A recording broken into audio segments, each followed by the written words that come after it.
Excited. All right, in this episode, we're joined by Angel Johnson-Longerbeam. Hi. Class of what, 2016? Yes, 2016, so long ago.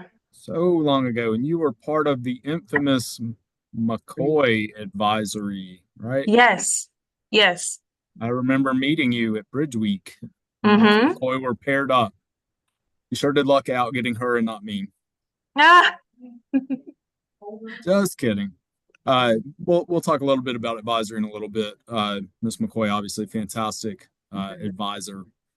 She really did a nice job developing kind of that sense of family, uh, yes, which is great. indeed.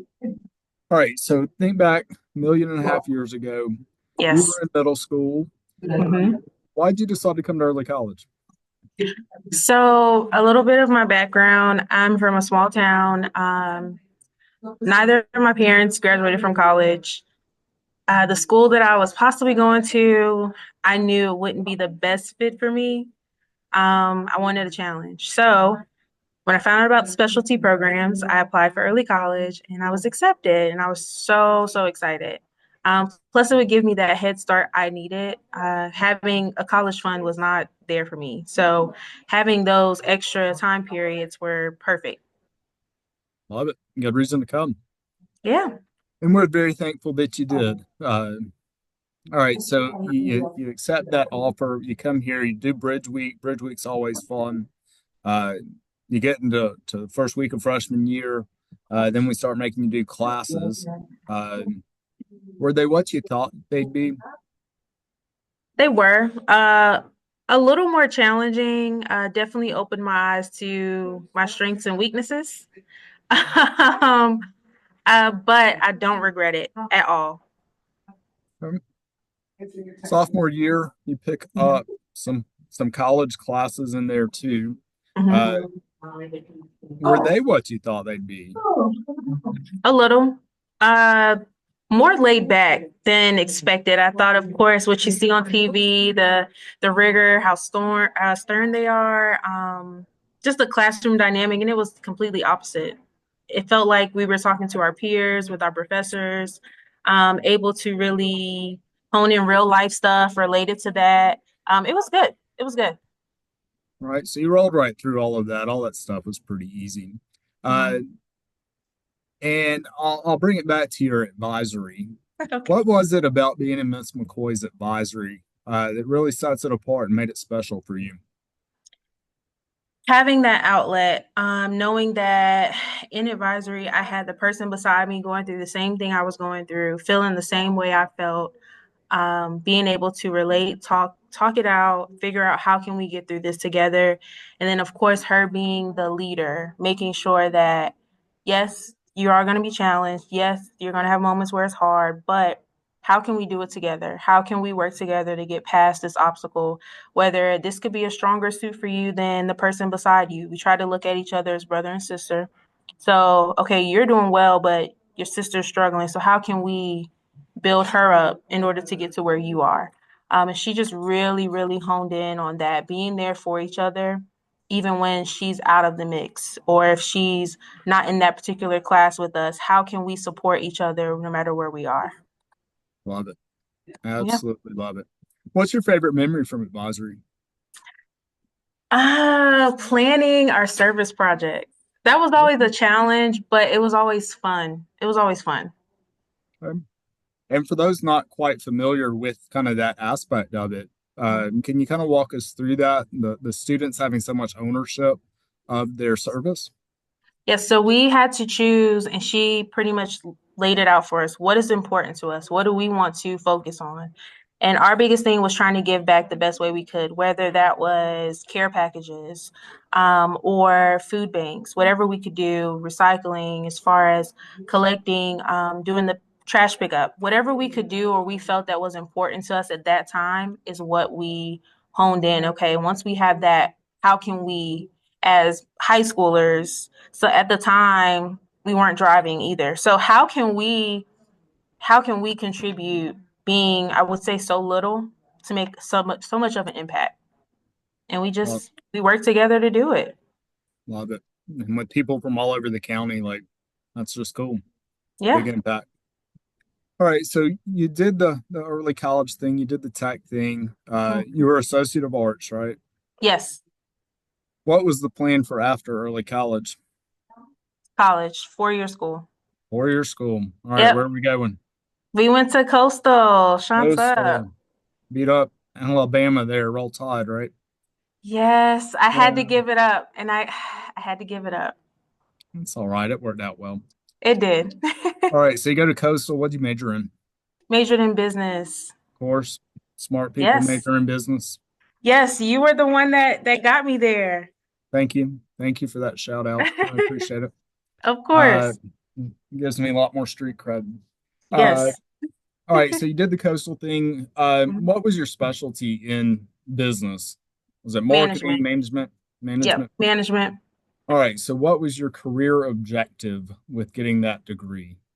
So my goal was to always get my master's eventually. Didn't know time frame, of course.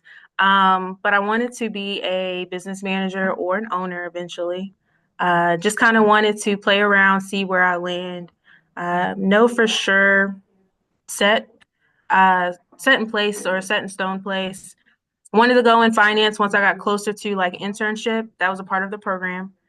Realized I had an internship at a loan facility for lending and I loved it. So I was like, okay, I kind of want to do banking. Maybe I can become a manager for banking, go from there. And I landed a banking opportunity with a credit union. Excellent. And was it what you thought it would be? It was. It was fun. Majoring in business at Coastal was a challenge just because of they didn't tell you about the stats class you were going to take. And that was a struggle, but it was fun because even though I had like 20 other kids in the class or adults in the class, I still had one of my classmates, Steph. We were in the same class together. So we helped each other through it. It was tough, but it was great. I loved it. It just made it worth it. Every part of the journey was worth it. Love it. Uh, did you live at home or were you living on campus? So I lived at home. I took the commute, the 45-minute commute All right, all every the way to day. Loris. Yes, Okay. But you saved a lot of money, so that's I good. did. I did. And I worked 2 jobs through college too. So Hard it work was gets good. you far. That's right. All right, so you land that credit union job, you're Mhm. enjoying it. Uh, you went back to school. Yes, I got my master's. Got my master's in business administration with the concentration in healthcare. But I'm not working in healthcare right now. But at least I have it. So I took a Yeah. complete career shift What year did you graduate from Coastal? for college. Second time. 19. Second 19. time was 22. Yep. Gotcha. Think you and I graduated the same time here at Yes, yes, 19. yes, we did. Small We world. did. It was. I was like, wait a minute. That's Mr. Chaffel. I was so excited. Couldn't be more proud. Sitting there right in the Yes, front row. that's That was right. fun. All right, so you have that master's degree in business Mm-hmm. administration. You're Mm-hmm. thinking healthcare management. Mm-hmm. Uh, you definitely did not go that route. No, It looks to me like you're maybe in a school. I am. I am a special education teacher for learning disabilities in a high school setting. Okay. Yes. How'd you end up there? So, my aunt that recently passed, she was the educator. She always told me, "You're an educator at heart," and I would say, "No." Everyone would tell me, "You're an educator at heart." I would probably die before I become an educator. And here I am sitting in this chair. It's my second year as a teacher, and I'm an educator and I'm alive. So, I just woke up one day, realized that I've always had an impact with kids. I've always worked with kids from high school. I was a rec teacher, did my summers doing that through college, constantly in my church, dealing with younger kids, younger youth. And I just always had that connection, but I never thought I could see myself being an educator. And I just woke up, God put it on my heart that, no, we need someone like you in the school system. So let's do it. And He led me to it. Why special ed? Special ed is dear to my heart. We don't have a lot of special ed teachers. especially those that are patient, understanding that just because you're special ed, it can look differently. It can look has many different faces. It's not just one face. And I will say in the county that I went to school in, I remember going to school. What I see now in the building that I work in, I didn't see there. It was special ed had one face. You didn't have those general education classes with two teachers in it for students that just had a learning disability or just needed that extra assistance or that smaller group setting. You didn't see that. We didn't have that. And I know a lot of my classmates that are still home, they probably could have used that because they struggled in school, but they never knew they qualified. And we didn't offer that service. So it's dear to my heart, being able to offer that and just instill in our kids here, especially being in a metropolitan area with a lot of minorities, that just because you're considered special ed or you have an IEP or you have a 504, that you're just like everyone else. You just learn differently. Let's figure out how the best way you can learn, how to use your resources, what that looks like, and what's your best ability. Love that. Yeah. Absolutely love that. Where are you now? So I am in Northern Virginia. I'm in Woodbridge. I'm at Garfield High School. Very good. Yes. Your last name looks familiar. Yep, it's long and it's very rare. I got married and I decided to hyphen my name because my degrees have Johnson, and being one of the girls of my dad, I wanted to keep the name. My sister changed hers, so I wanted to at least have the Johnson name to make my dad proud. But I got married to a Longerbeam who is from West Virginia, but he also came to Loris, took Loris on a really good football run, and just moved from Florida, now in Virginia. And my brother-in-law is really making a name for himself. So with that name, so That's right. NFL Combine, yes, Rutgers University, yep, soon to be NFL player. that's right. That's cool. Thank you. All right, so we'll kind of wrap it up on the last two questions. Okay. What advice do you give that student who is from a small town in Horry County and they're kind of on the fence on do I go to early college or not? Because it's a Mhm. different experience when you have to travel so much every day. You're far Yeah. away from a lot of people. You Mhm. may or may not have a lot of people coming with you. Right. Uh, what advice do you give that student? Question number two, what advice do you give that senior who thinks they know what they want for the rest of their lives? All right. Question one. I would say for that small town student, consider what you want. I know, of course, being a seventh or eighth grader, you have mom and dad in your ear, family in your ear saying, no, come to school here. We went to school there. We graduated from there. Um, Listen to what's in your heart, honestly. No matter where you go, you're going to be successful, but challenge yourself. Give yourself that upper hand that early college offers. I wouldn't be where I am today if it wasn't for that upper hand. Um, Take it. Take a chance.